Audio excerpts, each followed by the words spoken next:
आप सोच सकते हैं एक 16 साल की बच्ची जिसके साथ एक बाहुबली एमएलए ने रेप किया, बलात्कार किया, और ना कि खुद बलात्कार किया बल्कि गैंग रेप करवाया अपने कुछ साथियों से।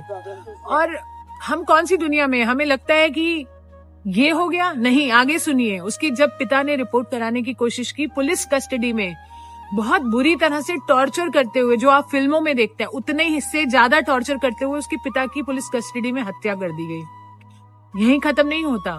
जब किसी लॉयर ने उसका केस लड़ना चाहा, तो जब उस लॉयर की गाड़ी में बैठकर ये पीड़िता जा रही थी अपने न्याय की मांग के लिए, वो गाड़ी को 11 बार टक्कर करवा दी।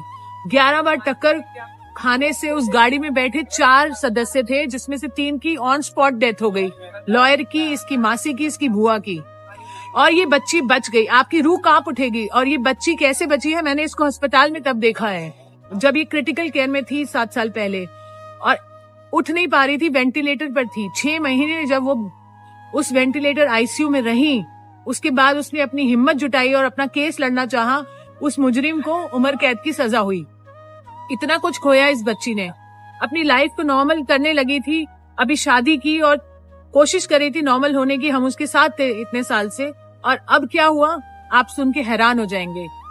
उस आरोपी को बरी कर दिया गया। आप सुन पा रहे हैं, उसे बरी कर दिया गया। और एक्सक्यूज, ये नहीं कि बलात्कार प्रूव नहीं हुआ, बलात्कार प्रूव हुआ है, पर क्योंकि कोई कानूनी दावपेच थे जो उसे बचा सकते थे, फालतू के हाईकोर्ट ने ऐसी ऐसी दलीलें दी हैं कि आप सुन के हैरान हो जाएंगे कि वो एक पब्लिक सर्वेंट नहीं है, या फिर ये बच्ची माइनर नहीं थी और कोर्ट के पास टाइम नहीं है। इतनी फालतू चीजें बोलकर उसे बरी कर दिया गया। आप सोच सकते हैं, आपको गुस्सा आ रहा है? अगर नहीं आ रहा तो आना चाहिए, क्योंकि बेटियां हमारे सबके घर में है, और ये हिंदुस्तान की बेटियों की बात कर रहे हैं हम। मैं तो आक्रोशित हूँ, और तब से इस बेटी के साथ हूँ, जब से उसने कोर्ट में मुझे बताया कि दीदी मेरे साथ ऐसा हुआ, और मैं तभी से उसके साथ हूँ। क्या देश उसके साथ है?